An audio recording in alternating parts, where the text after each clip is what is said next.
En esta segunda unidad de termodinámica vamos a ver las propiedades PVT, presión, volumen y temperatura de las sustancias puras. Empezamos por definir lo que es una sustancia pura. Vamos a considerar que son sustancias con composición química fija en cualquier punto del sistema. Entonces, como primer ejemplo les pongo un recipiente que contiene nitrógeno como único componente. Esto sería una sustancia pura. Como segundo ejemplo les pongo aire. Nosotros sabemos que el aire es una mezcla de varios gases. Sin embargo, como la definición acá dice que nos vamos a referir a sustancias puras como la composición química fija en cualquier punto del sistema, el aire, al tener una composición química homogénea en su fase gaseosa, va a poder ser considerado sustancia pura. Por otro lado, tenemos el ejemplo de un sistema que tiene en equilibrio líquido y vapor, o sea, dos fases diferentes de agua. En este caso, otra vez, si bien tenemos dos fases diferentes, a medida que nos movemos de una fase a la otra, nos vamos a estar moviendo por un contenido de 100% agua en las dos fases. Por lo tanto, otra vez, si bien tenemos dos fases, tenemos una sustancia pura. Y por último, el ejemplo del aire en equilibrio su líquido y su vapor. ¿Qué va a pasar acá? El aire líquido va a tener mayor presencia de los componentes menos volátiles, o al revés, el aire en su fase gaseosa va a tener una mayor presencia de los componentes más volátiles. Esto hace que al pasar de la fase líquida a la fase gaseosa cambie la composición. Entonces, en este último ejemplo no vamos a poder estar hablando de una sustancia pura. En la primera presentación les hablé del postulado de estado. El postulado de estado es empírico, ¿sí? Y a veces se torna un poco difícil de aplicar en lo que son los sistemas complejos. Nosotros vamos en esta diapositiva a charlar un poco de lo que es la regla de las fases, que la van a seguir viendo en otras materias, en físico-química, por ejemplo. Apunta a lo mismo que el postulado de estado, pero es un poco más fácil de aplicar a sistemas complejos. La regla de las fases de Gibbs entonces lo que nos va a dar es el número de variables independientes que hay que fijar o determinar en un sistema multifase o multicomponente para que quede determinado por completo el estado del sistema.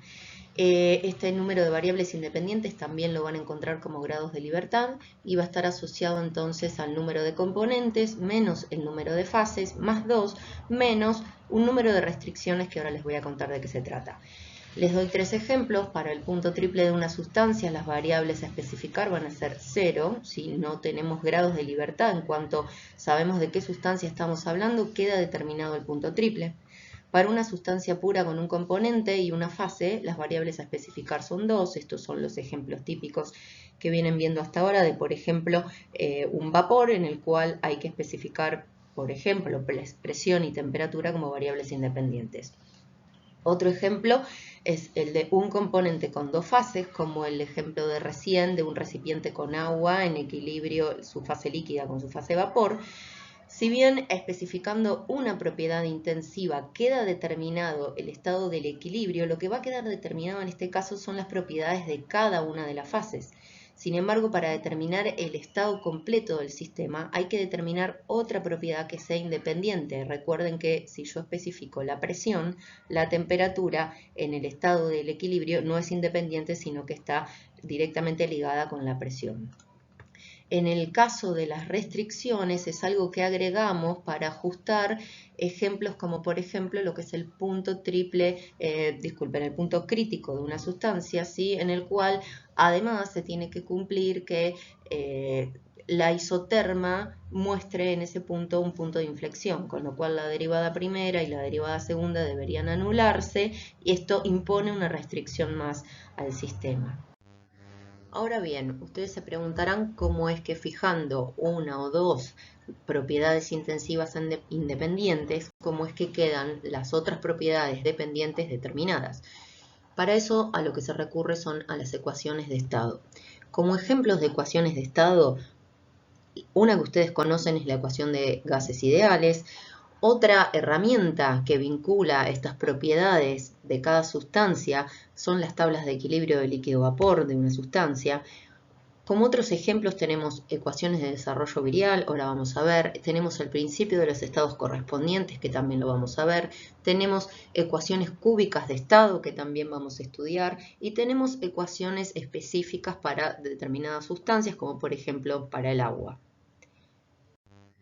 La primera ecuación de estado que vamos a ver es el modelo de gases ideales, en donde la relación entre la presión, volumen y temperatura se expresa como PV igual RT, donde V en este caso está expresado como volumen específico molar, en términos molares. ¿Por qué lo expresamos en términos molares? Porque vamos a estar usando la constante R, que es la constante universal de los gases, y es universal, o sea, la vamos a poder aplicar a cualquier gas ideal, siempre que la expresemos en forma molar. En cuanto la expresamos en forma másica, nos vamos a estar refiriendo a cada gas en particular. Entonces, recuerden que la constante R se expresa en términos molares para que resulte una constante universal y por lo tanto entonces acá tendrán que usar el volumen específico expresado en forma molar también. Fíjense el detalle de que la temperatura está expresada en términos de escala absoluta. Vamos a ver cuáles son los 4 supuestos en los que se basa este modelo no real de gases, que se llama modelo de gases ideales. El primero es que las moléculas son esferas infinitesimales. El segundo es que el volumen de las moléculas es despreciable. El tercero es que no existen fuerzas intermoleculares. Y el cuarto es que los choques entre moléculas son perfectamente elásticos, esto es que no existe deformación y que se conserva el momento y la energía cinética. Nosotros ya sabemos a su vez que las moléculas no son esféricas todas, ¿sí? Tenemos un montón de modelos de moléculas lineales. Vamos a ver ahora al final de la presentación una herramienta para corregir esta falta de esfericidad en las moléculas. Sabemos que el volumen de las moléculas, por más pequeño que sea, si bien en el modelo de gases ideales lo vamos a considerar despreciable, pero sabemos que no es cero. También sabemos que las fuerzas moleculares desde ya que existen, de hecho van a ser las responsables de que podamos licuar el gas. Si no existiese esa atracción y repulsión entre moléculas no podríamos lograr esto. Y los choques perfectamente elásticos también sabemos que no son del todo de esta manera. Entonces, si bien este es el modelo de gases ideales, todo lo que vamos a ver a partir de ahora lo vamos a considerar gases reales y van a ser ecuaciones de estado que vayan corrigiendo alguna o varias de estas suposiciones que hicimos con los gases ideales y que no se cumplen en la realidad. Vamos a analizar la superficie PVT de los gases ideales. En primer lugar, fíjense que se construyen superficies de esta manera con 3 proyecciones diferentes que vamos a ir analizando cada una. En primer lugar, vamos a charlar un poquito de lo que es la presión para un gas. La presión para un gas va a ser directamente proporcional al número de choques de las partículas contra las paredes de los recipientes. Entonces, a mayor temperatura, ustedes ya saben que la presión aumenta. Ahora, sabiendo esto de que está relacionado con el número de choques de las partículas contra las paredes de los recipientes, vamos a también entender que a medida que aumenta la temperatura de una sustancia, con lo cual aumenta la energía cinética de las moléculas, esto lo vamos a analizar un poquito más cuando ya nos vayamos a todo lo que es sistemas cerrados, la próxima presentación, pero por ahora ustedes sí están en condiciones de saber que a mayor temperatura aumenta la energía cinética de las moléculas, o sea, se mueven a mayor velocidad y con ello entonces el número de golpeteos sobre las paredes de los recipientes también aumenta. Vamos entonces a partir de esto a analizar cada una de las proyecciones que podemos encontrar de una superficie PVT en gases ideales. En primer lugar, sepan que para cada una de las proyecciones lo que vamos a estar haciendo es analizar esta ecuación. Por lo tanto, si vamos a analizar la proyección de la presión respecto de la temperatura, lo que tenemos que hacer es, en esta ecuación, despejar la presión y dejar la presión en función de la temperatura como si fuese una I igual F de X, en donde despejamos la I y dejamos en función de la X. Fíjense que si acá yo despejo la presión y la dejo en función de la temperatura, lo que voy a encontrar son rectas que pasan por el origen, ¿sí? y que esas rectas, al volumen irse al denominador, esas rectas entonces van a ser inversamente proporcionales, o sea, la pendiente de esas rectas va a ser inversamente proporcional al volumen. Ahora, si lo analizamos de una interpretación física, fíjense que lo que vamos a hacer, lo que podemos pensar es lo siguiente: tenemos que nos paramos en un isoterma, o sea, una línea vertical acá, ¿sí? Si fijamos la temperatura, yo sé que a medida que aumento la presión, ¿sí? Que me voy de una línea roja hacia arriba, a medida que aumentamos la presión, el volumen se va a reducir, ¿sí? O pensándolo al revés, a ver, pensamos...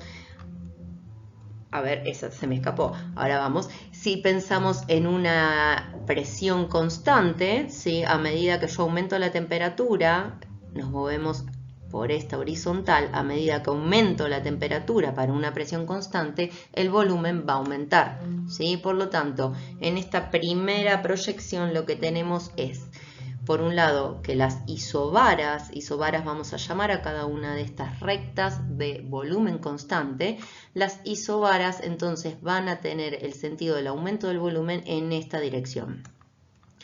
Si analizamos ahora la proyección de la presión con respecto al volumen, lo que primero que tenemos que hacer es venir acá y despejar la presión en función del volumen. El volumen iría de este lado en el denominador y lo que vamos a tener entonces son hipérbolas equiláteras en las cuales va a aumentar, digamos, su altura con la temperatura. Si pensamos esto, por eso nos queda la flechita de esta manera, ¿sí? Vamos a tener entonces isotermas que van a ser cada una de estas líneas azules y que va a aumentar la temperatura de cada una de esas isotermas en el sentido de la flechita roja que les puse. Si lo pensamos entonces como una interpretación física del fenómeno, lo que podemos ver es que, por ejemplo, nos paramos en un recipiente rígido, ¿sí? Una línea vertical por acá, lo que sería un recipiente a volumen constante, y a medida que aumento la temperatura, acuérdense lo que les dije recién, aumenta el número de golpes de las moléculas o las partículas contra las paredes del recipiente, aumentando de esta manera la presión. Entonces, para un determinado volumen fijo, ¿sí? A medida que aumenta la temperatura, a medida que me muevo hacia isotermas superiores, la presión aumenta. Esa es la interpretación de por qué la temperatura aumenta en este sentido. Por último, vamos a tener la última proyección, que es la del volumen y la temperatura. Para eso lo que vamos a hacer va a ser despejar la temperatura, que sería nuestra Y, en función del volumen, que sería nuestra X, ¿sí? Estando en el eje de las abscisas y las ordenadas. Y otra vez vamos a encontrar entonces rectas que pasan por el origen, pero en este caso esas rectas se van a llamar isobaras porque van a ser rectas a presión constante. Y sin embargo, en este caso, esa pendiente de esas isobaras va a aumentar en este sentido. Si lo pensamos como una interpretación física, entonces otra vez podemos pensar en un recipiente rígido, o sea, volumen constante, nos movemos en esta dirección, ¿sí? Y sabemos que a una dada temperatura vamos a tener una determinada presión, pero que si aumentamos la temperatura, va a aumentar la presión de la misma manera que pasaba acá. Por eso el sentido del aumento de la presión es el sentido de la flechita que les pongo acá. Ahora, ¿qué pasa si dejamos de lado la teoría de los gases ideales y nos vamos a una sustancia que podamos condensar, sustancias condensables, sustancias simples? Para este tipo de sustancias lo que vamos a encontrar como superficie van a ser este tipo de diagramas, como el que vemos acá, en donde vamos a tener también las tres proyecciones, pero en las que vamos a ver las transiciones de fase. Por un lado, vamos a tener la proyección de la presión versus la temperatura. Este tipo de diagramas, si bien ahora lo vamos a ver un poquito, pero lo vamos a analizar a fondo en la última unidad de la materia, ¿sí? Que es equilibrio de fases. Por otro lado, vamos a ver también, y vamos a usar muchísimo en esta primera parte de la materia, esta proyección, que es la curva PV, o lo que ustedes conocen y ya vieron también en química general, como las campanas de Andrews, en las cuales vamos a ser capaces de encontrar entonces las transiciones de fase, ¿sí? Vamos a encontrar la fase, la curva para la fase líquida, el equilibrio para el líquido, el equilibrio para el vapor, la transición y el equilibrio líquido-vapor adentro. Vamos a ser capaces también de identificar el punto crítico, que ahora lo vamos a definir. En particular, cuando vemos la proyección de la curva de presión versus temperatura para sustancias simples, vamos a encontrar diagramas, lo que se conoce como diagrama de fases, de estas características, en los cuales vamos a encontrar, por un lado, esta curva que corresponde a la sublimación, que es el pasaje de sólido a vapor. Vamos a encontrar e identificar también en este diagrama el punto triple, en el cual coexisten las tres fases. Vamos a encontrar la curva de la vaporización, en la cual podemos pasar del líquido al vapor o del vapor al líquido, y la curva, es casi una recta, de fusión, en la que nos va a estar relacionando el equilibrio entre el líquido, el pasaje entre el líquido y el sólido, ¿sí? Que encontramos de este lado. Entonces tenemos por un lado el sólido acá, el líquido acá entre estas dos curvas y el vapor de este lado. ¿Qué otros puntos encontramos acá? Encontramos el punto crítico, que cuando lo miramos en las superficies PVT o en las curvas de Andrews, lo vamos a encontrar acá en el techito de la campana, ¿sí?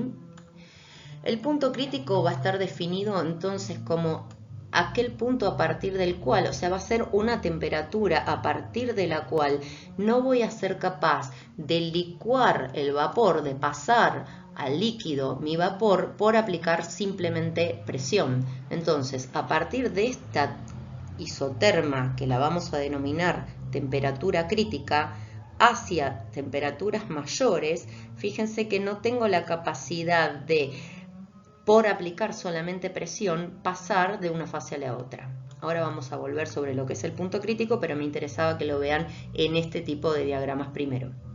Lo que me queda por decirles en este tipo de diagramas y los ejemplos que les estoy dando acá es la diferencia que vamos a encontrar entre sustancias que se contraen o que se expanden al congelarse. Fíjense que la diferencia va a estar en la pendiente de esta casi recta, que es la curva de equilibrio entre el sólido y el líquido.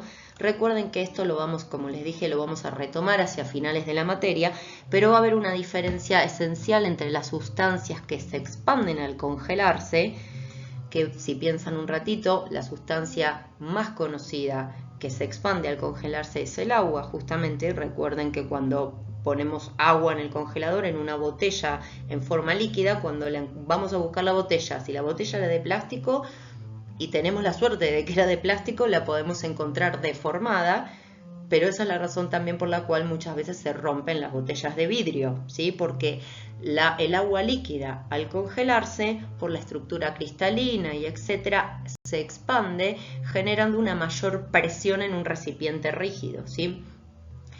Para los casos entonces de sustancias que se expanden al congelarse, la pendiente la vamos a encontrar de esta manera, van a tener una pendiente negativa. No se asusten que ya lo vamos a volver a ver con mucho mayor detenimiento. Y el resto de las sustancias, que son casi todas, ¿sí? Por ahora vamos a hacer la salvedad de que acá vamos a encontrar el agua, el bismuto, y acá vamos a encontrar a casi todas las otras sustancias, digámoslo así por ahora. Vamos a encontrar pendientes que son de este tipo, pendientes positivas, que van a ser sustancias que se contraen al congelarse. Como vimos en la diapo anterior, el punto crítico va a ser ese estado límite a partir del cual no es posible transformar líquido en vapor a través de una isoterma, más allá de la presión que uno aplique. Entonces, ya lo vimos en el diagrama presión versus temperatura, ahora lo vemos en este diagrama PV, ¿sí? Con la curva de equilibrio líquido-vapor, en el cual vamos a identificar. De esta manera, con lo que les estoy señalando acá, vamos a ir identificando las isotermas dentro de este tipo de diagramas. Fíjense que las isotermas dentro de este tipo de diagramas tienen una pendiente pronunciada para la región del líquido.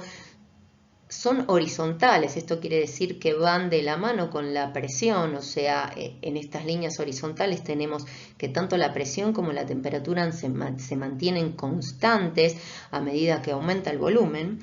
y acá tienen una forma más tendiendo hacia una hipérbola, ¿sí? Que es la región del vapor. Con la curva roja vamos a estar señalando lo que es la isoterma crítica.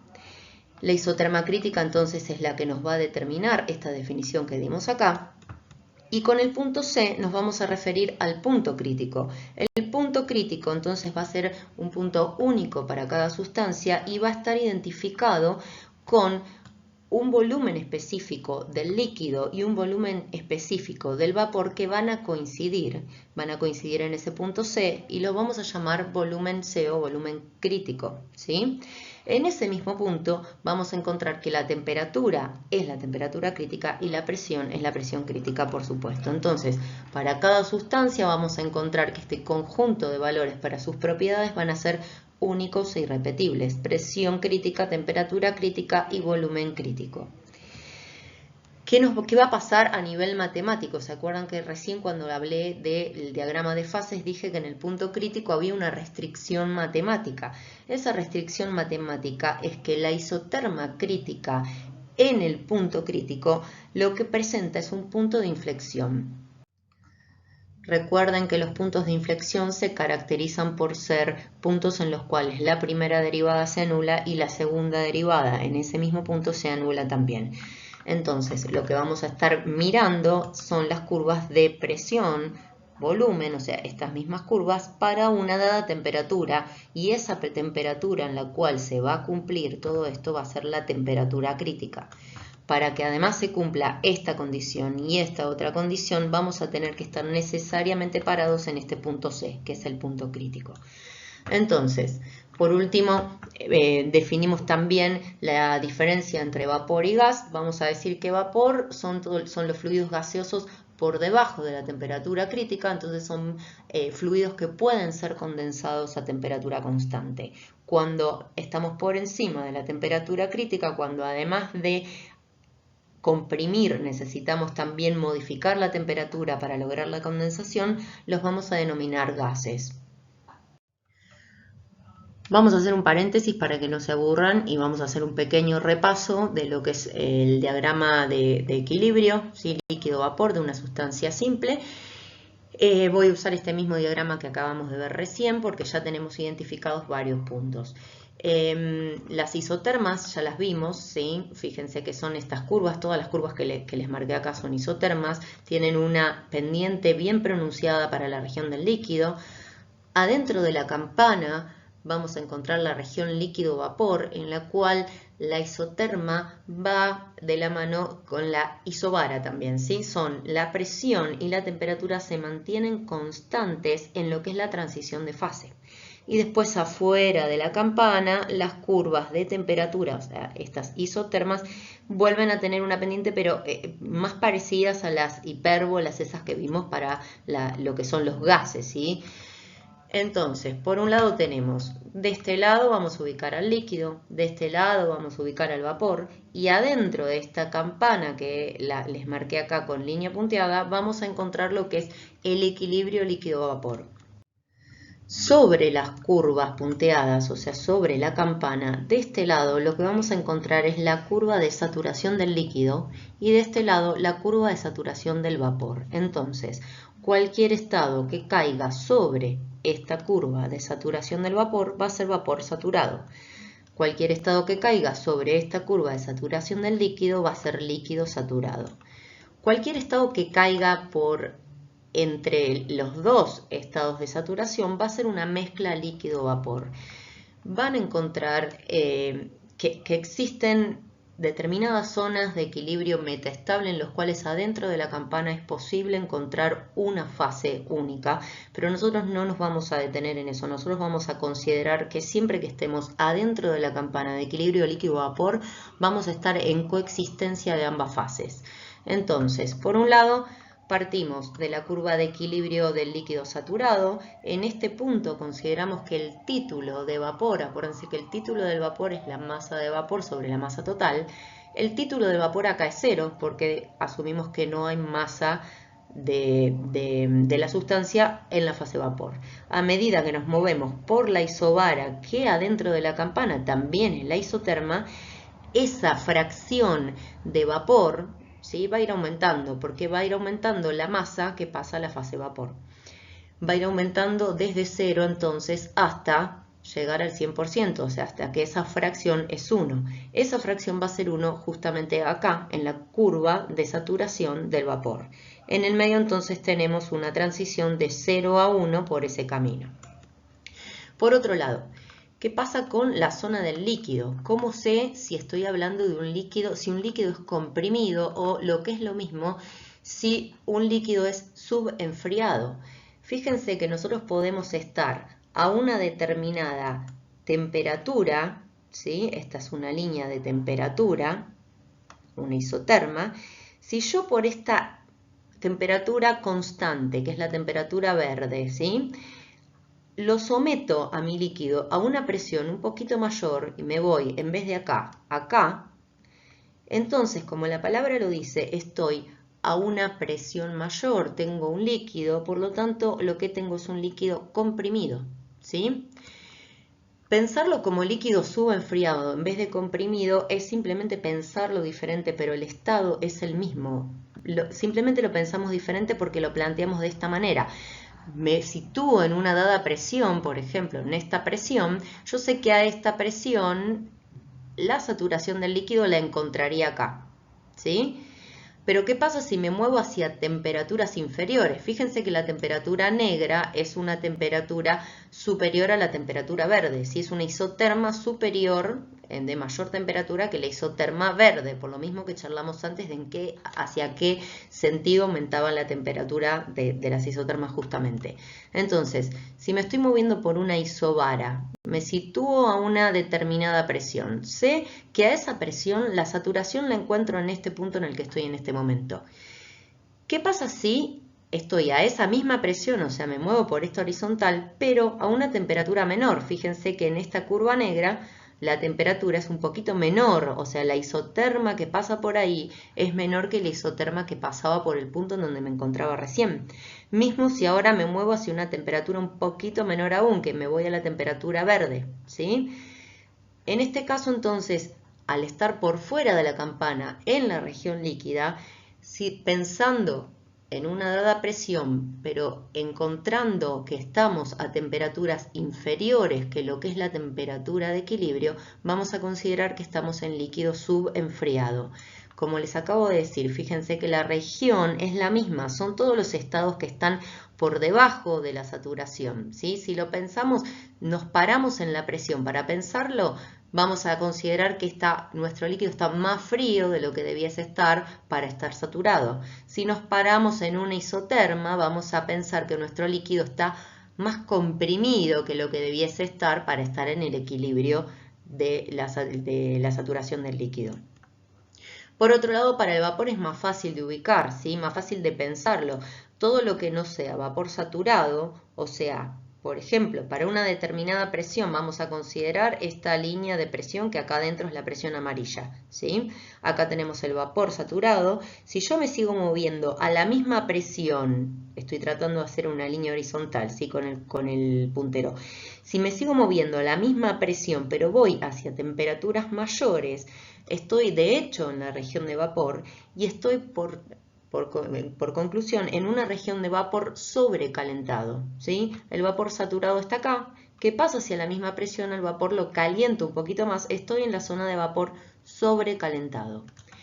Por último, y como dijimos recién, si estoy por encima de la isoterma crítica, vamos a considerar que es un gas, ¿sí? Pero cuando esto les va a servir para complementar lo que les dije que lean del capítulo del Sengel de sustancias puras, esto les va a servir para complementar lo que es la resolución de ejercicios de la serie 0, que es una serie de repaso, pero que siempre viene bien un empujoncito con la teoría para repasar ciertas cosas. Acuérdense entonces que acá tenemos la saturación del líquido, acá tenemos la saturación del vapor, adentro tenemos el equilibrio líquido-vapor. Todo lo que está acá va a ser líquido comprimido o subenfriado, según como lo miremos, no importa. Y para este lado vamos a tener al vapor sobrecalentado. Otra herramienta que tenemos para determinar las propiedades de una sustancia van a ser las tablas de propiedades, por ejemplo las de equilibrio líquido-vapor o las de vapor saturado. Van a depender de cada sustancia y van a ser las herramientas que vamos a considerar como más precisas a la hora de evaluar los resultados que nos dan, ¿sí? La información que nos da. En primer lugar les muestro la tabla de equilibrio líquido-vapor, que ustedes ya la conocen, pero vamos a hacer un pequeño repaso. En el compendio que tienen ustedes, la van a encontrar en la página 83. En la página 83 empieza lo que es la tabla de equilibrio líquido-vapor. Van a encontrar que la tabla está ordenada por temperaturas, ¿sí? Acá lo tienen en escala relativa, acá está en escala absoluta. Lo que encuentran al lado de cada temperatura va a ser la presión de equilibrio, o sea, la presión de vapor a esa temperatura. Y al lado van a encontrar el volumen específico para el líquido saturado, para el vapor saturado y para la evaporación que corresponde al delta, ¿sí? Lo mismo para la energía interna, del líquido saturado, del vapor saturado y para la evaporación que corresponde al delta. Lo mismo para la entalpía y para la entropía, que van a ser propiedades que vamos a definir más adelante. Entonces, para la tabla de equilibrio, equilibrio líquido-vapor la vamos a encontrar ordenada por temperaturas. Al lado van a encontrar cuál es la presión que corresponde al equilibrio acá. Y van a encontrar entonces las propiedades para el líquido y para el vapor, que ustedes a través de la combinación con el uso de la fracción de vapor podrán determinar tanto el volumen específico, la energía interna, entalpía o entropía, de mezclas líquido-vapor en el caso que estén utilizando mezclas. Por otro lado, y de manera similar, van a encontrar las tablas de propiedades para el vapor sobrecalentado. Primero una aclaración. Hay tablas también para lo que es líquido subenfriado o líquido comprimido. No las tienen en el compendio que manejan ustedes para la materia, pero sí las van a encontrar en algunos libros. Nosotros para líquido comprimido subenfriado nos vamos a referir a ello como fluidos incompresibles, lo vamos a ver un poquito más adelante, pero nos vamos a manejar de manera analítica, a no ser que tengamos tablas eventualmente, pero en caso de no tener tablas, como es el caso del agua, para la mayoría de los problemas que van a resolver ustedes, nos vamos a manejar de manera analítica. Volviendo entonces ahora a lo que sí vamos a usar tablas necesariamente, que va a ser el tema del vapor sobrecalentado. En las tablas, en el compendio que manejan ustedes, van a encontrar a partir de la página 86 una lista de propiedades ordenadas ahora por presión. Esto que les digo acá es importante, ¿por qué? Porque al estar ordenado por presión van a encontrar números redondos de presión acá, y ahora les digo en qué caso vamos a recurrir a esto. Van a encontrar entonces la presión, abajo entre paréntesis la temperatura de saturación a esa presión. Si lo mirasen al revés sería la temperatura y la presión de vapor a esa temperatura, ¿sí? O la presión y la temperatura de equilibrio a esa presión. Entonces, acá ya encuentran datos de equilibrio, ¿sí? Presión y temperatura como datos de equilibrio. Y al lado encuentran otra vez los mismos datos de equilibrio que encontraban en la diapositiva anterior o en la tabla de equilibrio líquido-vapor, que corresponden a la saturación del líquido, volumen, energía interna, entalpía y entropía, y a la saturación del vapor, otra vez, volumen, energía interna, entalpía, entropía. Entonces, todo esto que ven acá corresponde a datos de equilibrio. Son datos que van a estar repetidos con la tabla anterior, nada más que ahora ordenados en forma creciente de presión para valores redondos, digamos, de presión, en este caso en kilopascales, ¿sí? Entonces, muchas veces van a encontrar que les vamos a pedir, por ejemplo, el estado de una sustancia a 100 kilopascales. ¿Cómo van a hacer? La tabla anterior, la de equilibrio líquido-vapor, no tiene los 100 kilopascales redondos, sino que tienen los 101,325, que es la atmósfera.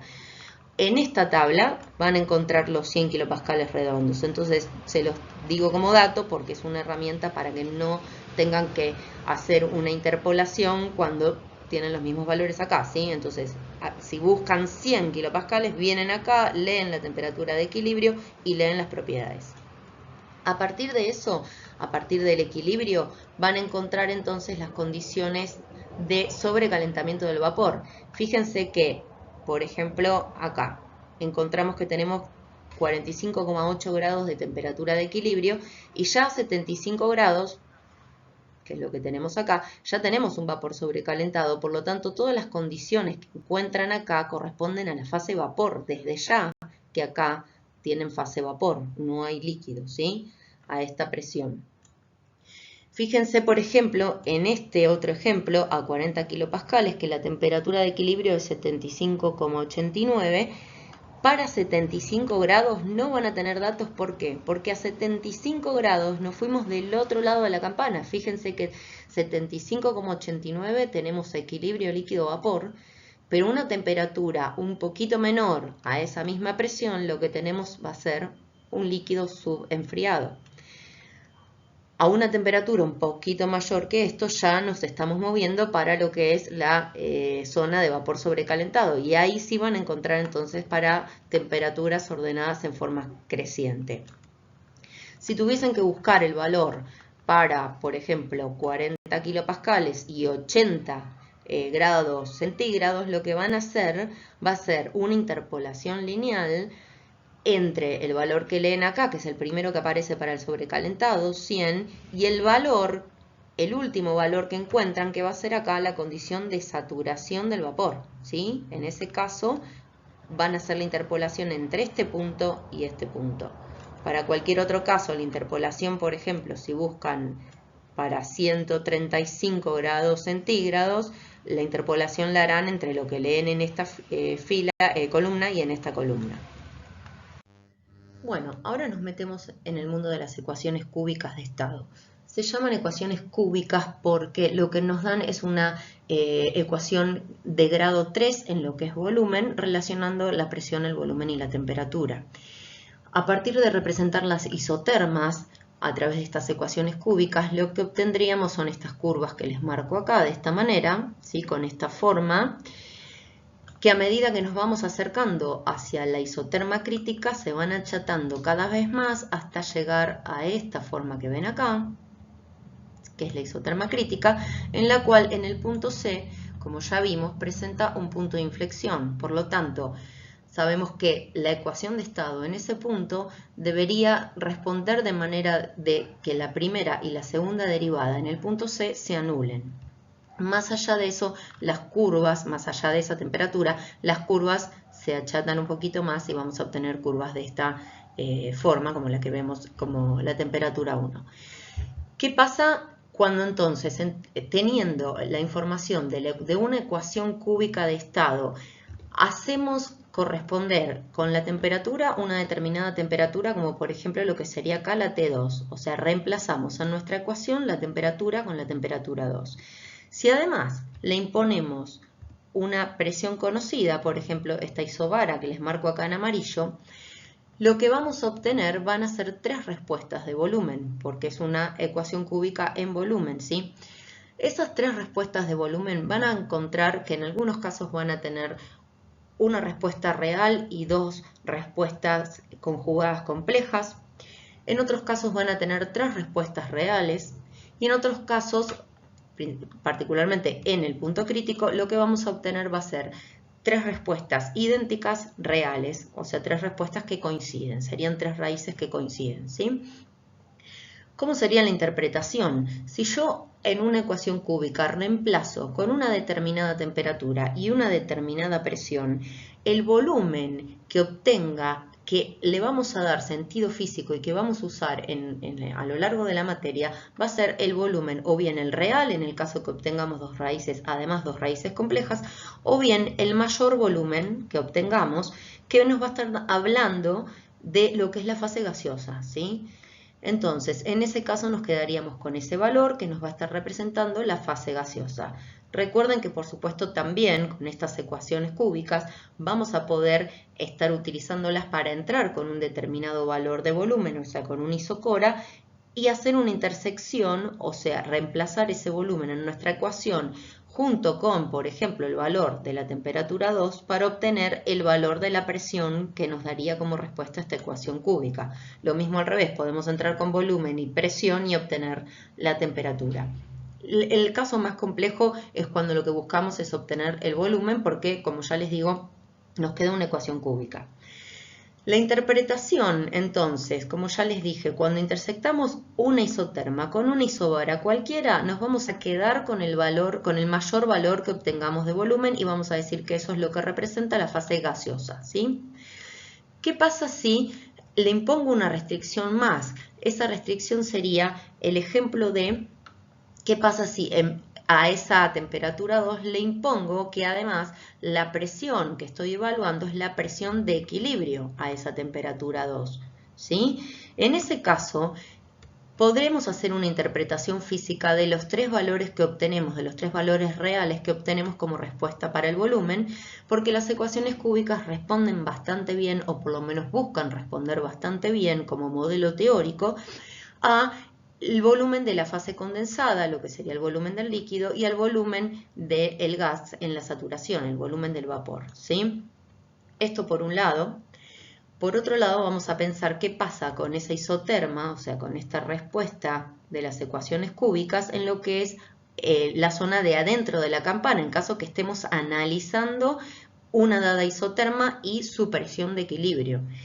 En ese caso, recuerden que si lo que estamos hablando es de la transición de fase, tanto la presión como la temperatura, perdón, habló el gato, se mantienen constantes a lo largo de esta transición, ¿sí?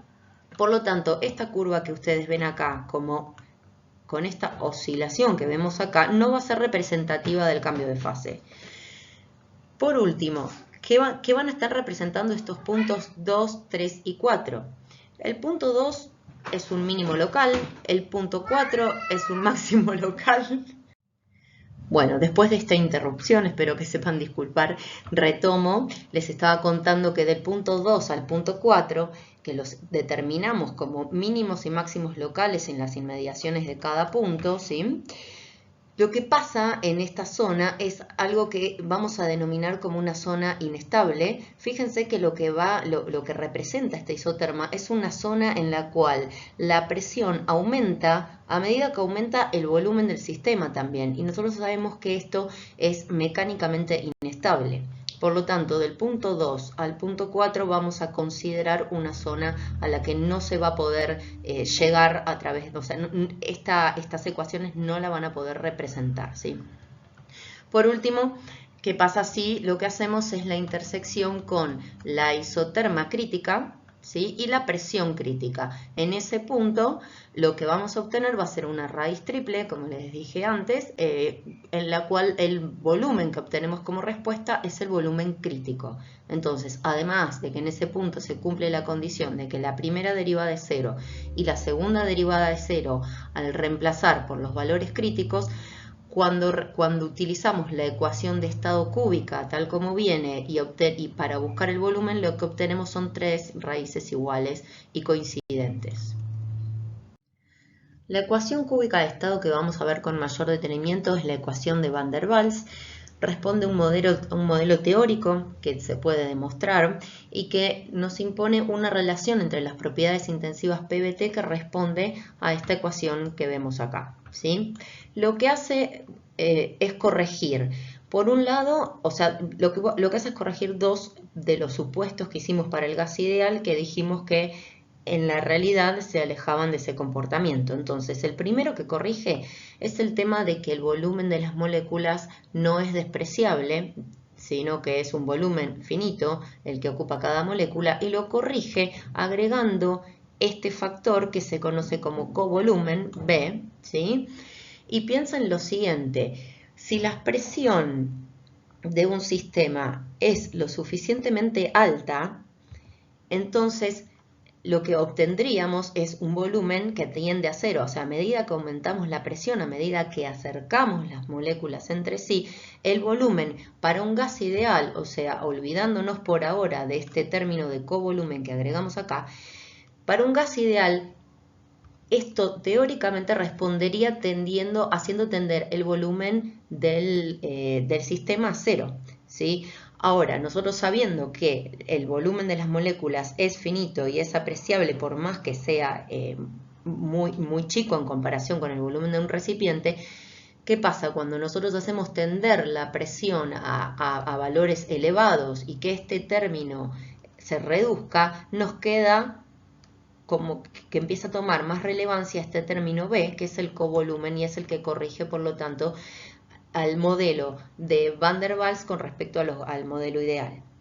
Por otro lado, también lo que corrige Van der Waals es el tema de la inexistencia de fuerzas intermoleculares. Acuérdense que con gases ideales decíamos no existen fuerzas de atracción ni repulsión entre las moléculas. Nosotros también ya charlamos un poco el tema de cómo es de la proporcionalidad entre los golpes de las partículas o las moléculas que conforman nuestro gas contra las paredes del recipiente. Sabemos que la presión es proporcional a ese número de golpes, pero también cuando incorporamos el concepto de fuerzas intermoleculares, sabemos que adentro del recipiente, además de estar las moléculas golpeando contra las paredes del recipiente, cada una de esas moléculas, además, disculpen, también va a ser atraída por las moléculas que estén alrededor, ¿sí? Atraída o también van a existir fuerzas de repulsión, esas fuerzas de repulsión se darían en casos de que las moléculas estén muy cerquita, pero pensémoslo por ahora como que también van a ser, o sea, cada molécula va a estar golpeando contra la pared del recipiente, pero a su vez va a ser atraída en parte por las moléculas que tiene alrededor. Con esto, en primer lugar, se puede demostrar que la presión entonces para un gas real o para un gas que responde a Van der Waals va a ser ligeramente menor a la presión de un gas idealizado y que además esa corrección se puede realizar en forma inversamente proporcional al cuadrado del volumen o en forma proporcional al cuadrado de la densidad de nuestro sistema. Esa constante A y esta constante B van a ser características de cada sustancia y en el compendio que tienen ustedes las van a encontrar en las páginas 12 y 13 para diferentes sustancias y con diferentes unidades. Reordenando un poquito la ecuación de Van der Waals por aplicar el producto, la propiedad distributiva para el producto y manteniendo al volumen específico como volumen específico molar, vamos a obtener la expresión número 1, que es lo que nos da cuenta de que es un polinomio de grado 3 en volumen. Entonces, recuerden que también habíamos dicho que en el punto crítico lo que teníamos era un punto de inflexión en esta curva, por lo tanto, vamos a obtener la expresión número 2 por reemplazar la expresión número 1 con sus valores críticos y las expresiones 3 y 4 por derivar esta primera expresión, por derivar la expresión número 2, digamos, e igualarla a 0 y por derivar la expresión número 3 e igualarla de nuevo a 0. Dividiendo miembro a miembro y reordenando matemáticamente vamos a llegar a las últimas dos expresiones que les dejo para el coeficiente A y el coeficiente B, que nos van a estar entonces dando información de los coeficientes de Van der Waals para cada sustancia en particular expresados únicamente en función de los parámetros críticos. Recuerden que los parámetros críticos son también específicos de cada sustancia, los van a encontrar en la página 14 y 15 del compendio que ustedes tienen. Esta demostración apréndanla porque es algo que se suele tomar en los exámenes. Un poquito más de ecuaciones cúbicas de estado, pero con estas ecuaciones que les muestro acá no vamos a pretender que sepan, que ni siquiera que las sepan de memoria. Estos son modelos semiempíricos, se basan en el modelo teórico de Van der Waals, pero le van agregando algún que otro factor que corrige o que adapta mejor para determinado grupo de sustancias el modelo utilizado. Entonces, acá les dejo 3 ejemplos. Sepan que son semiempíricos y sepan que en el caso que busquemos que ustedes las apliquen a alguno de estos modelos, simplemente se los daremos. Y ya que estamos, me parece un buen momento para recordarles que no tienen que usar escalas relativas de temperaturas. Imagínense estar elevando a la 1/2 una temperatura en grados centígrados, sería un error grave. Otro modelo de ecuaciones de estado son las que utilizan el factor de compresibilidad, ¿sí? El factor de compresibilidad es este factor que vamos a denominar Z y que lo vamos a utilizar de esta manera. En la ecuación P por B igual ZRT, o sea, reemplazamos en la ecuación de gases ideales este desviamiento de la idealidad. Y decimos entonces que Z va a ser igual al volumen específico molar del gas real. El gas real nos vamos a estar refiriendo a esta expresión, dividido el volumen específico molar del gas ideal, ¿sí? De esa manera nos va a quedar expresado así. y ese Z podrá ser mayor, igual o menor que 1. En el caso en que Z sea igual que 1, lo que vamos a estar diciendo es que nuestro gas se comporta como un gas ideal. ¿De qué maneras podemos calcular este Z? Vamos a ver principalmente dos maneras, que son a través de ecuaciones viriales de estado y a través de la carta generalizada de compresibilidad. La primera manera que vamos a ver de determinar el factor de compresibilidad Z es a través de ecuaciones viriales de estado. Estas ecuaciones son desarrollos en serie a través de los cuales estos factores se denominan factores viriales y van a depender de la presión cuando los expresamos de esta manera o bien del volumen específico cuando los expresamos de esta otra manera. Sepan que los primeros coeficientes están relacionados con la interacción de dos moléculas, los segundos, los coeficientes C, están relacionados con la interacción de tres moléculas y así, y que a mayor cantidad de términos aumenta la precisión de estas ecuaciones. Fíjense un detalle también, que es que a medida que la presión disminuye, o sea, para valores de presión muy, muy chiquitos, estos términos tienden más a 0, ¿sí? Y este Z tiende a 1. ¿Por qué se da esto? Acuérdense que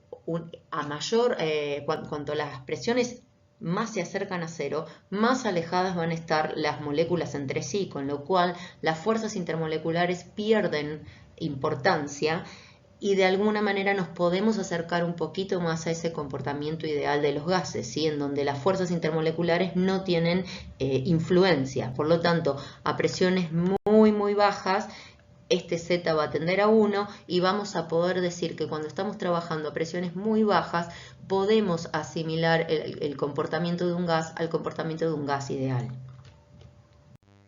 Y antes de ver cómo utilizar la carta generalizada de compresibilidad, vamos a ver algo que es importante, que se le suele tomar mucho también, que es el principio de los estados correspondientes. Este principio lo que nos dice es que cualquier gas, independientemente de su naturaleza, se va a comportar de la misma manera siempre y cuando se encuentre a la misma distancia del punto crítico.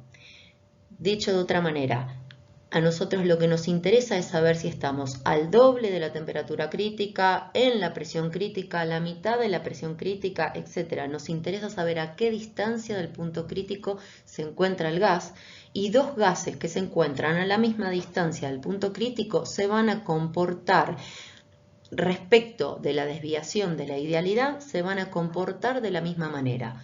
Por lo tanto, vamos a poder acceder a una carta generalizada de compresibilidad. Generalizada, ¿por qué? Porque entonces no vamos a encontrar una carta para cada sustancia, sino que va a haber una carta general que vamos a usar para cualquier sustancia y vamos a entrar a esa carta utilizando la temperatura reducida y la presión reducida. La temperatura y presión reducida se definen como el cociente entre la temperatura a la cual se encuentra la sustancia que queremos estudiar, dividido la temperatura crítica, y lo mismo para la presión. Una vez más recuerden, primero que estos dos factores son adimensionales, por lo tanto la unidad que usan arriba será la unidad que deberán usar abajo. Y recuerden, por favor, utilizar escala absoluta de temperatura, ¿sí? 40 grados centígrados respecto de 20 grados centígrados no es el doble, ¿está? Acá lo que estamos buscando es utilizar escalas absolutas de temperatura. Entonces, es muy importante que incorporen este principio de los estados correspondientes. No me interesa la sustancia, o sea, la sustancia me interesa para conocer cuál es la temperatura crítica y la presión crítica. Una vez que determino eso, lo que me importa después es a qué distancia del punto crítico estoy y nada más. Con eso puedo sacar a través de la carta generalizada de compresibilidad, que la vamos a ver ahora, cuál es el factor de compresibilidad, habiéndonos olvidado cuál era la sustancia, básicamente. Un detalle más que hay que saber acá, porque en algunos casos vamos a tener como dato la temperatura y la presión, con lo cual podemos entrar con estos dos parámetros a la carta generalizada de compresibilidad y sacar Z, pero va a haber otros ejemplos en los cuales tenemos o bien la temperatura o bien la presión y el volumen, ¿sí? En esos casos, fíjense lo siguiente, no vamos a usar nunca el volumen crítico que encuentran tabulado. Recuerden que les dije que en las páginas ¿cuáles serán? 15, 14 y 15 del compendio que tienen ustedes van a encontrar los valores críticos para un grupo grande de sustancias. También van a encontrar el volumen crítico. A ese volumen crítico no le den bolilla. Lo que vamos a hacer es lo siguiente para el volumen crítico. Vamos a definir al volumen pseudocrítico. El volumen pseudocrítico va a estar definido como el cociente entre el volumen y el volumen, el volumen pseudo reducido va a estar definido como el cociente entre el volumen y el volumen pseudocrítico, ¿sí? Entonces, en vez de entrar a la carta con el volumen reducido, vamos a entrar con el pseudo reducido. ¿Qué es el volumen pseudocrítico? El volumen pseudocrítico se define, es una definición teórica que se da y que se calcula como si fuese un gas ideal, pero medido en las condiciones críticas. Entonces será R por T crítica sobre P crítica, simplemente. Aplicamos entonces esto, no van a usar nunca el valor tabulado del volumen crítico, sino que van a usar el volumen pseudocrítico, y van a entonces utilizarlo para, a través de este cociente, llegar a determinar el volumen pseudocrítico y ahora sí entrará la carta generalizada de compresibilidad. Bueno, y esta es la carta generalizada de compresibilidad.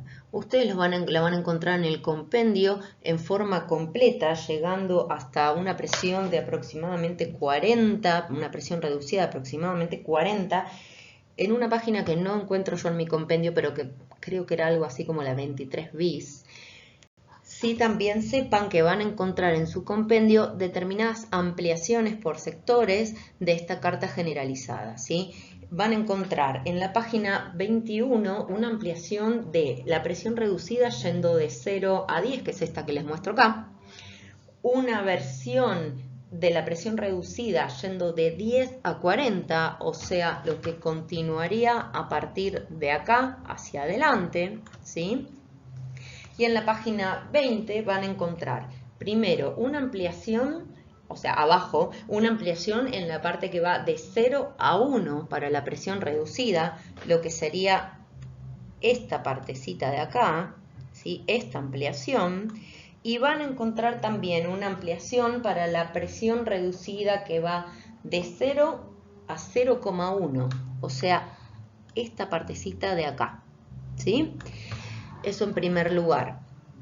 Entonces, ¿qué es lo que van a leer en esta carta generalizada de compresibilidad? Fíjense que en el eje de las ordenadas van a leer Z, justamente de acá vamos a sacar el factor de compresibilidad.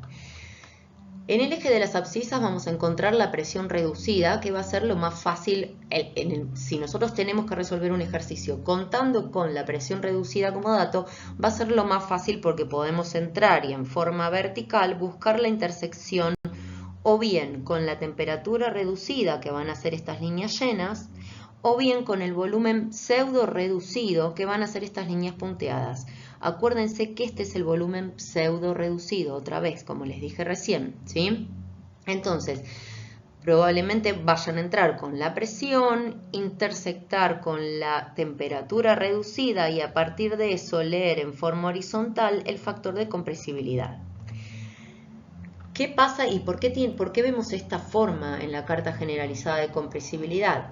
Fíjense que cuando la presión es lo suficientemente pequeña, o sea, presiones muy bajas, independientemente de la temperatura, nos acercamos a 1, ¿sí? Que es lo que les contaba antes, que a presiones muy bajitas, los gases podemos asumir que tienen un comportamiento cercano a la idealidad. Después, ¿qué pasa? Cuando las fuerzas intermoleculares empiezan a tener un poco más de peso, la cosa cambia. A presiones relativamente moderadas, vamos a considerar por acá, a presiones moderadas, van a tener efecto las fuerzas atractivas. Entonces, las fuerzas atractivas lo que van a hacer va a ser que van a facilitar la compresibilidad del gas, ¿sí? Pero a medida que aumentamos mucho la presión, mucho implica que las moléculas van a estar muy cercas entre sí, van a entrar en juego otras fuerzas intermoleculares que son las fuerzas de repulsión. A medida entonces que esas fuerzas de repulsión empiezan a cobrar importancia, lo que empieza a ocurrir es que la compresibilidad del gas empieza a dificultarse. Por lo tanto, vamos a estar para presiones muy altas en valores que se alejan de 1 por encima, ¿sí? Y después van a ver en el compendio que ustedes tienen que la ampliación de esta parte se va hacia allá, se va hacia valores mucho mayores que 1. Esta es una aclaración para despertarlos antes de terminar y parece un poco tonta, pero es algo que nos cansamos de encontrar en los exámenes. El modelo P por B RT aplica solamente cuando estamos trabajando con gases ideales. No aplica cuando les decimos que estamos trabajando con un gas de Van der Waals o con un gas que responde al modelo de compresibilidad. No aplica cuando tenemos mezcla de líquido-vapor, cuando tenemos coexistencia de fases, ¿sí? Cuando estamos trabajando en las cercanías de la campana, en los vapores, tampoco. Siempre que podamos utilizar tablas para la cercanía de la campana, vamos a utilizar tablas. Y desde ya que cuando estamos utilizando mezclas de líquido-vapor, vamos a utilizar tablas de propiedades.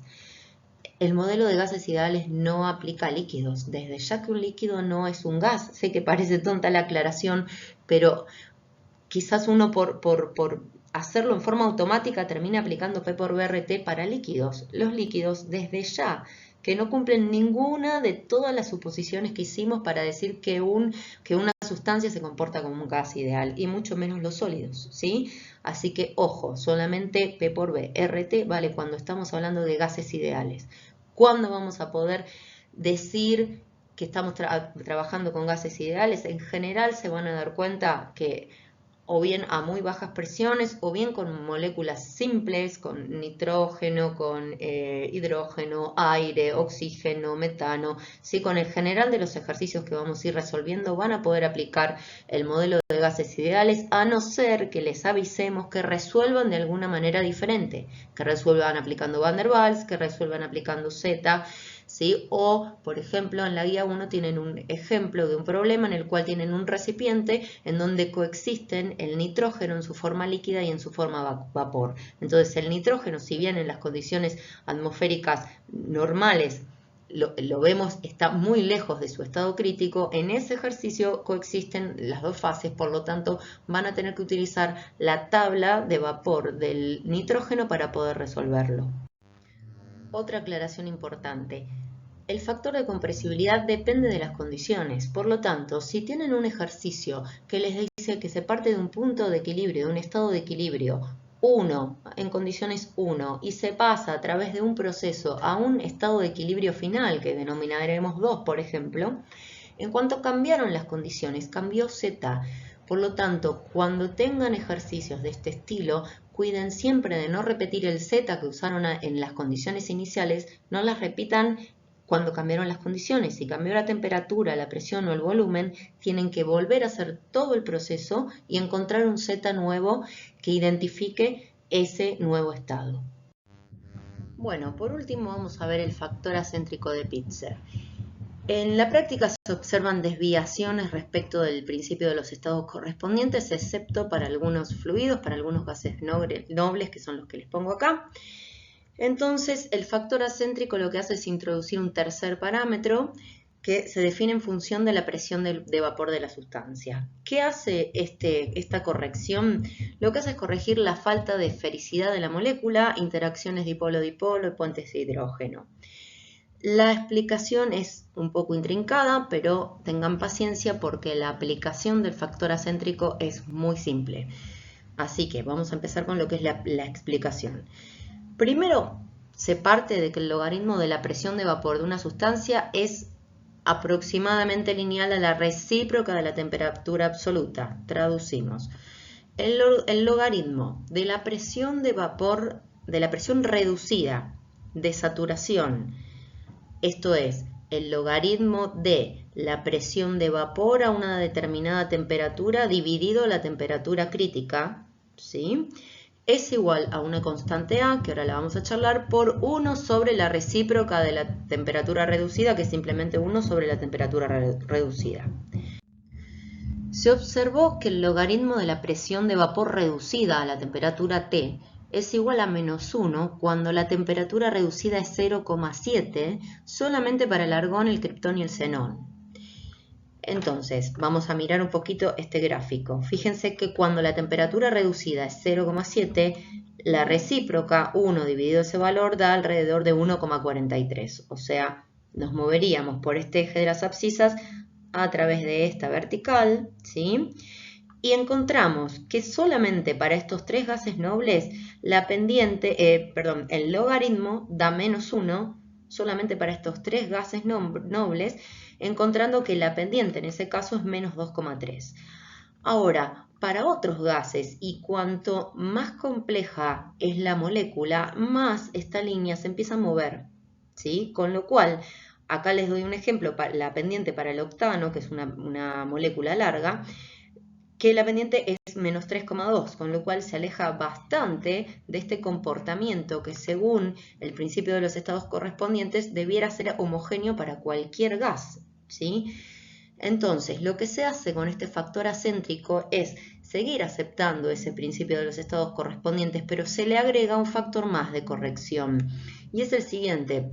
Se define el factor acéntrico y se dice que ese factor acéntrico es la diferencia entre ese logaritmo evaluado en la temperatura reducida de 0,7 y -1. A ver, esto para cualquier gas que cumpla con esta pendiente, este factor acéntrico que es W debería darnos 0. Pero a medida que nos alejamos de esa pendiente, este factor acéntrico empieza a tomar un peso más relevante, ¿sí? Sé que la explicación es intrincada, pero ahora llegamos a cómo usamos el factor acéntrico. El factor acéntrico lo vamos a usar de esta manera. Vamos a definir un nuevo z que va a ser función de un z0, que es el z que estudiamos hasta ahora, más el factor acéntrico por un z1. Este z1 también va a ser, se dice que se saca a partir de la correlación de Lie-Kessler y también es función de la temperatura y la presión reducida. Simplemente entonces, este término del factor acéntrico con este nuevo z tendrán sentido cuando nuestra molécula se aleje lo suficiente de esta pendiente, ¿sí? Entonces va a tener sentido cuando la molécula que estemos estudiando se aleje lo suficiente de esa esfericidad que definimos al principio de todo esto. Entonces, con esto una primera aclaración. ¿Dónde encuentran todo esto? El factor acéntrico W está tabulado, ¿sí? Lo van a encontrar en el mismo compendio que tienen ustedes, donde encuentran las constantes de Van der Waals, la temperatura crítica, etc. Van a encontrar en una columna también el valor tabulado para el factor acéntrico y es característico de cada sustancia. Entonces, si bien la explicación es todo esto que les conté acá y que la tienen que saber porque es parte de la teoría, ¿sí? A la hora de resolver un ejercicio simplemente recurren a la tabla de factor acéntrico, buscan el factor acéntrico para la sustancia, entran a la nueva correlación que van a encontrar de Lie-Kessler para Z1 que van a encontrar en las páginas 22 y 23 del compendio, sacan el nuevo Z, combinan los dos Z's, llegan a un nuevo factor de compresibilidad. ¿Y cómo lo usan? De la misma manera que el factor de compresibilidad anterior, P por B igual ZRT. Entonces, a partir de todo esto queda definida la premisa de Pitzer que dice que todos los fluidos que tienen el mismo valor de factor acéntrico poseen el mismo Z a iguales valores de temperatura y presión reducida. Lo que hace es agregar una variable más que es, no solamente me interesa a qué distancia me encuentro del punto crítico, sino que además me interesa también esta desviación que está relacionada con la presión de vapor, la falta de esfericidad y todo esto que denominamos factor acéntrico. Con esto damos por terminada esta clase y recuerden que esto es simplemente un material de apoyo que deberán complementarlo con las clases de consulta, con la bibliografía de la materia y con las clases prácticas.